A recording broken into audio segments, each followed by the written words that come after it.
All right, guys, welcome back. Today we are going over letter 48 on Seneca's Moral Letters to Lucilius, and this letter is on quibbling as unworthy of the philosopher.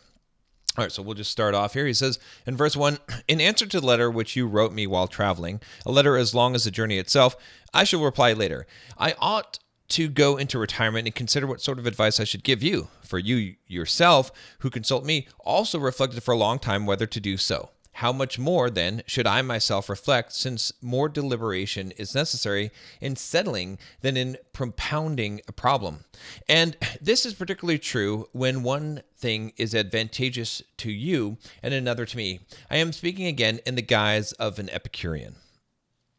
Am I speaking again in the guise of an Epicurean? Okay, so what is he saying here? So apparently there's a letter that Lucilius had written to him, a long one, okay, that he wrote while he was traveling. And he's saying, I'm going to reply to that later, okay? And he's saying he needs to really think about this, to spend some time. And he's saying that, you spent a long time thinking about the problem, and so the solution should take an even longer time to think about it.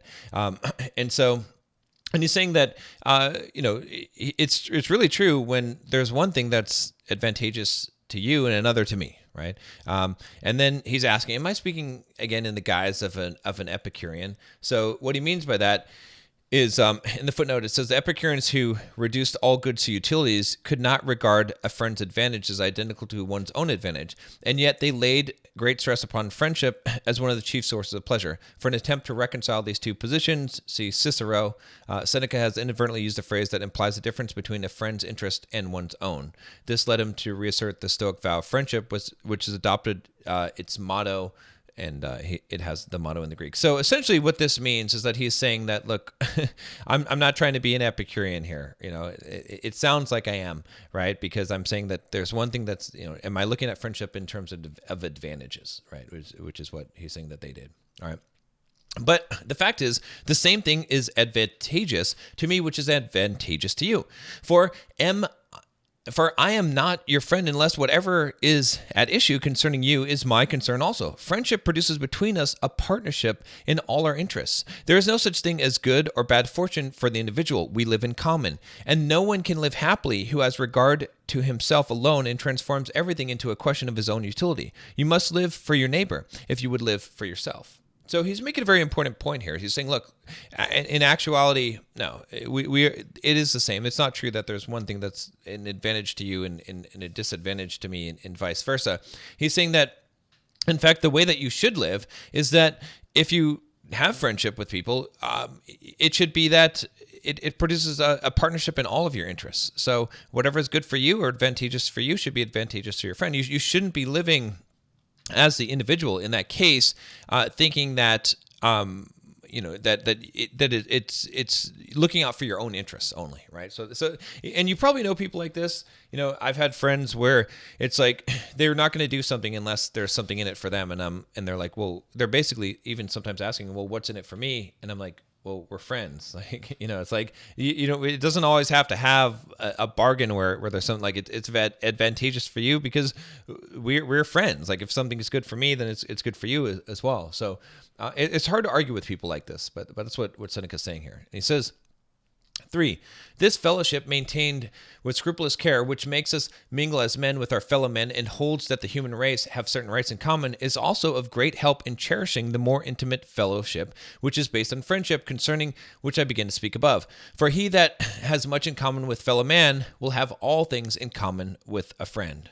So he's saying that this applies at the global, but also at the micro, right? So in the sense that if you can live, as he's saying, where instead of living for your own utility, you live for your neighbor, if you would live for yourself, then it will translate into friendship. Because if you're able to do that, then you will also treat your friend in that way, all right?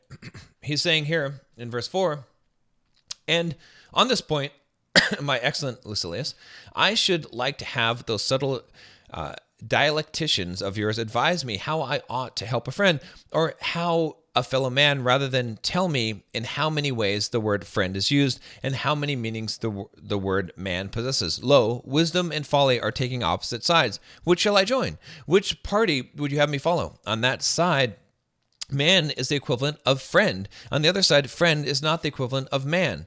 The one wants friend for his own advantage. The other wants to make himself an advantage to his friend.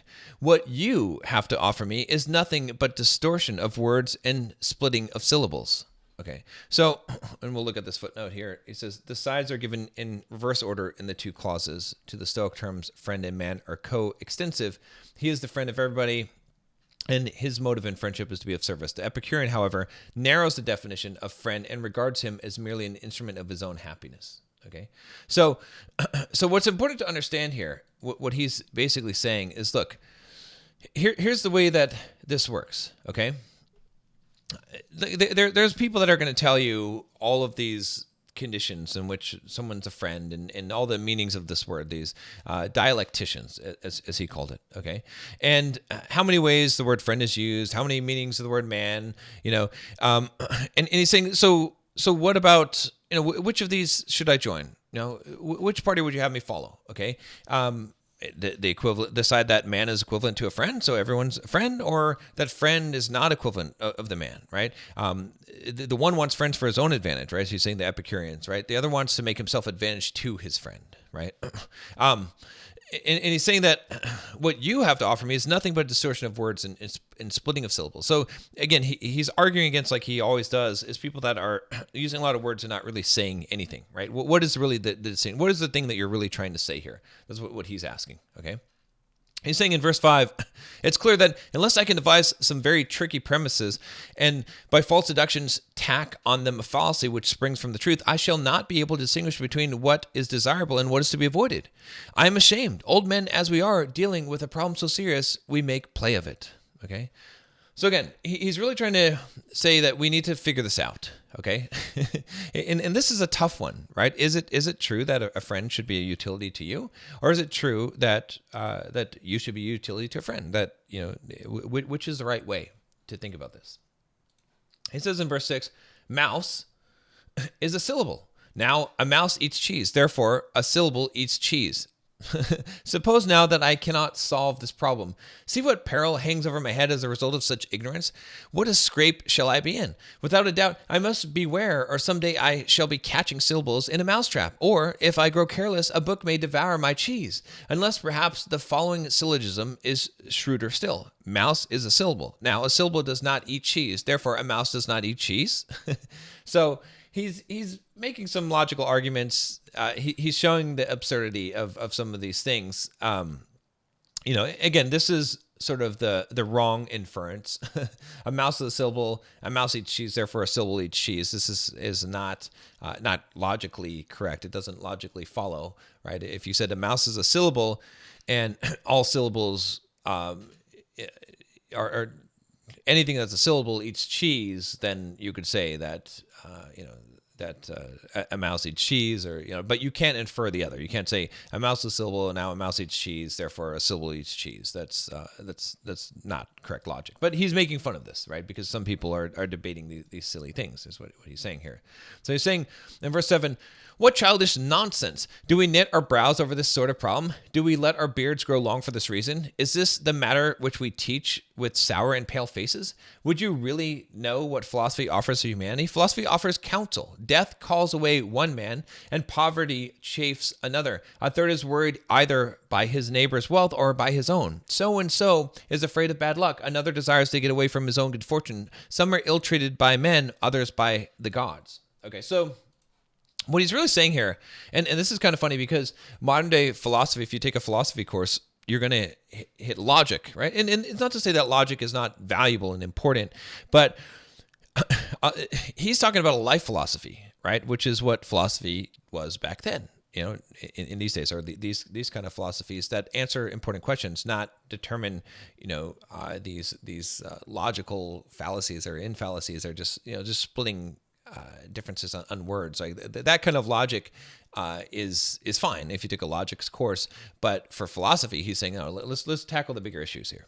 All right. Okay. In verse 8, he says, "Why then do you frame for me such games as these? It is no occasion for jest. You are retained as counsel for unhappy mankind. You have promised to help those in peril by sea, those in captivity, the sick and the needy, and those whose heads are under the poised axe. Whither you are straying, what are you doing? This friend in whose company you're jesting is in fear. Help him and take the noose from about his neck. Men are stretching out imploring hands to you on all sides. Lives ruined and in danger of ruin are begging for some assistance. Men's hopes, men's resources depend on you. They ask that you deliver them from all the restlessness, that you reveal to them, scattered and wandering as they are, the clear light of truth." So he's really saying, look, what are you doing here? Like, stop worrying about these logical things in trying to, these things that don't matter. Okay. Why then do you frame for me such games as these? Right. That's what he's saying. It's like, this is not an occasion for joking around. Okay. You're the retained counsel of an unhappy mankind. So he's saying that you're the one as a philosopher who men are looking for the answers, for truth, for all of these actual problems that they have, not for you to, to come up with logical arguments for if a mouse eats cheese and a mouse is a syllable and in those type of things is what he's saying here. Okay, he's advocating for real philosophy. Tell them what nature has made necessary and what's superfluous. Tell them how simple are the laws that she has laid down, how pleasant and unimpeded life is for those who follow these laws, but how bitter and perplexed it is for those who have put their trust in opinion rather than in nature. I should deem your games of logic to be of some avail in relieving men's burdens if you could first show me what part of these burdens they will relieve. What among these games of yours banishes lust or controls it? What that I could say that they were merely of no profit? They are positively harmful. I can make it perfectly clear to you, whether you wish, that a noble spirit, when involved in such subtleties, is impaired and weakened. So again, I guess to put this into full context, apparently, Lucilius has come to him, Seneca, with this logic, right? With these logical things. And again, there's nothing wrong with logic. All of our computer systems are based off of logic. But what he's saying, look, show me how this is actually beneficial to a man. Like, show me one thing that it does. Okay. Does it actually improve anyone? No, it doesn't. Right. And that's what his argument is. Okay. In verse 10, he says, "I am ashamed to say what weapons they supply to men who are destined to go to war with fortune and how poorly they equip them. Is this the path to the greatest good? Is philosophy to proceed by such claptrap and by quibbles, which would be a disgrace and reproach even for expounders of the law? For what else is it that you men are doing when you deliberately ensnare the person to whom you're putting questions, then making it appear that the man has lost his case on a technical error? But just as the judge can reinstate those who have lost a suit in this way, so philosophy has reinstated these victims of quibbling to their former condition." Right. So again, he's making the case. He's saying here, and I guess we don't have the full context here, but I guess there's a lot of people that are arguing these logical things instead of actual philosophy. And he's saying, look, here's the thing. Okay, is philosophy going to go down this road?